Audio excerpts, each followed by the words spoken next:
भारत की इस लड़ाई में 130 करोड़ भारतीय आदरणीय प्रधानमंत्री मोदी जी के नेतृत्व में पूरी तत्परता के साथ कोरोना को परास्त करने के लिए लगा हुआ है।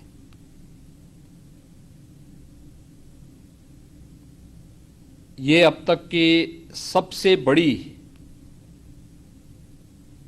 अभियान का हिस्सा हम इसे मान सकते हैं। उत्तर प्रदेश के अंदर पिछले 4-5 दिनों के अंदर केसेस कुछ बढ़े हैं। आज के दिन पर जो हमारे पास कुल केसेज हैं वो 308 हैं और इनमें 168 तबलीगी जमात से जुड़े हुए कोरोना पॉजिटिव के केसेस हैं। प्रदेश के अंदर इसको हर स्तर पर रोकने के लिए भारत सरकार की मदद से प्रभावी कदम उठाए जा रहे हैं। जब कोरोना का पहला पॉजिटिव केस आया था तब उत्तर प्रदेश के अंदर एक भी लैब नहीं थी। आज भारत सरकार के सहयोग से उत्तर प्रदेश के अंदर 10 टेस्टिंग लैब वर्तमान में सफलतापूर्वक कार्य कर रही हैं। कोविड-19 के खिलाफ प्रदेश सरकार ने Uttar Pradesh Covid care fund की स्थापना की है। इसमें माननीय जनप्रतिनिधियों के साथ साथ समाज के विभिन्न तबकों का व्यापक समर्थन भी मिल रहा है। हम लोगों ने तय किया है कि कोविड केयर फंड का उपयोग हम प्रदेश के अंदर टेस्टिंग फैसिलिटी को बढ़ाने में इसका उपयोग करेंगे। कोविड लेवल 1, लेवल 2, लेवल 3 के हॉस्पिटल की संख्या को बढ़ाने में इसका उपयोग करेंगे।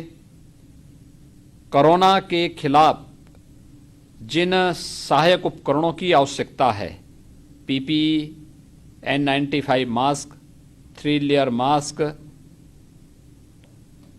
थर्मल एनालाइजर, इन सब के वेंटिलेटर्स, इन सब के मैन्युफैक्चरिंग की प्रक्रिया को भी और आगे बढ़ाने की कार्रवाई के साथ प्रदेश सरकार निरंतर कार्य कर रही है।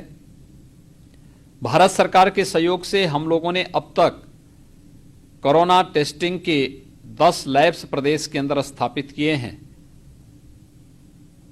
हम लोगों ने तय किया है कि हम लोग प्रदेश के अंदर सभी मंडलीय मुख्यालय के डिस्ट्रिक्ट हॉस्पिटल में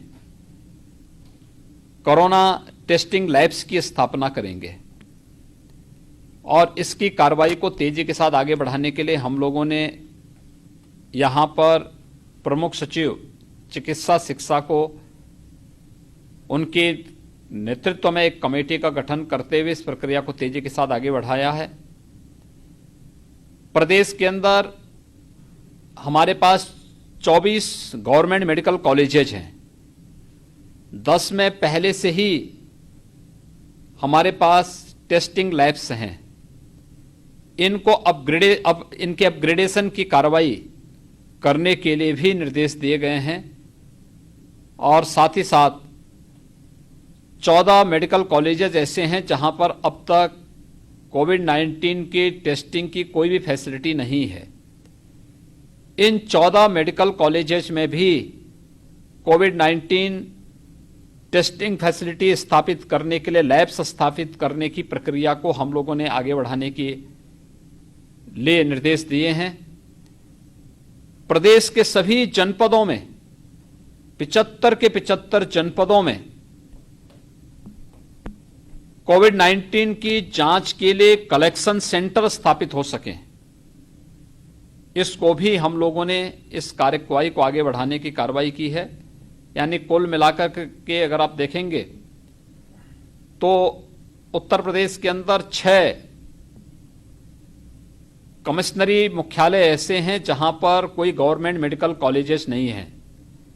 वहां पर हम लोग प्रदेश सरकार की ओर से वहां पर एक टेस्टिंग लैब्स की स्थापना करने की कार्रवाई हम उन सभी 6 के 6 जनपदों में करने जा रहे हैं, जिसमें देवीपाटन मंडल में गोंडा में, मिर्जापुर मंडल में मिर्जापुर के अंदर, बरेली मंडल में बरेली के अंदर, इसी प्रकार से मुरादाबाद मंडल में मुरादाबाद में, वाराणसी मंडल में बीएचयू में एक लैब है, लेकिन एक लैब वहां के हॉस्पिटल में भी बनाने की प्रक्रिया को आगे बढ़ाने के लिए हम लोगों ने कार्रवाई प्रारंभ की है, एक वाराणसी में और एक अलीगढ़ में। ये 6 मंडलीय मुख्यालयों में शेष हमारे 10 मेडिकल कॉलेजेस में जो फैसिलिटी पहले से मौजूद है, इसको अपग्रेड करने की कार्रवाई के भी निर्देश दिए गए हैं। लेवल 3 की लैब्स वहां पे बनेंगी। किसी भी प्रकार के वायरस की जांच के साथ साथ उसके रिसर्च की फैसिलिटी को आगे बढ़ाने के लिए भी ये सभी जनपद आगे कार्य कर सकेंगे। इस पर कार्य करने के लिए कार्य योजना बना दी गई है। और तीसरे चरण में जो हमारी कार्रवाई साथ साथ प्रारंभ हुई है कि जो 14 मेडिकल कॉलेजेज हैं, अलग अलग जनपदों में बनाए गए हैं, जो फंक्शन में हैं, इन सब में भी कोरोना टेस्टिंग की हम लोग लैब्स स्थापना करेंगे। ये कार्रवाई हमारे प्रदेश के अंदर हम लोगों ने प्रारंभ की है। इसके अलावा सभी जनपदों में, हर एक जनपद में हम लोग कलेक्शन सेंटर बना करके इस प्रक्रिया को, क्योंकि वहां पर जो भी एपरेटस खरीदने होंगे, जो भी इक्विपमेंट खरीदने होंगे, इन सब को हम लोगों ने अभी से एक कमेटी गठित करते हुए इस प्रक्रिया को तेजी के साथ आगे बढ़ाने के लिए, इस कार्रवाई को आगे बढ़ाने के लिए निर्देश दे दिए गए हैं। हमें विश्वास है कि आदरणीय प्रधानमंत्री जी का यशस्वी नेतृत्व भारत को इस वैश्विक महामारी से पूरी तरह प्रोटेक्ट किया हुआ है। लॉकडाउन की ये कार्रवाई 130 करोड़ लोगों के बेहतर स्वास्थ्य और सुरक्षित भविष्य के लिए बहुत महत्वपूर्ण है। सभी लोग लॉकडाउन के इस अनुशासन को स्वीकार करें और सरकार के इस कदम में कदम से कदम मिलाकर के आगे बढ़ेंगे तो सरकार किसी भी प्रकार की कोई कोताही नहीं छोड़ेगी जिससे किसी भी व्यक्ति को कोई परेशानी हो। हमने आज भी स्पष्ट निर्देश दिए हैं। मैंने उत्तर प्रदेश की अपनी टीम 11 को इस बात के लिए पूरा निर्देश दिए हैं, एक, कहीं भी भोजन का संकट ना आने पाए। दूसरा, किसी भी प्रकार के उपचार में कहीं कोई शिथिलता न हो, इस पर भी युद्ध स्तर पर कार्य प्रारंभ हो। ये कार्रवाई पूरे प्रदेश के अंदर, मुझे विश्वास है कि हम 23 करोड़ जनता को कोरोना से बचाने के लिए आदरणीय प्रधानमंत्री जी के नेतृत्व में जो अभियान प्रारंभ हुआ है, निश्चित ही उत्तर प्रदेश में इसको सफलता प्राप्त होगी।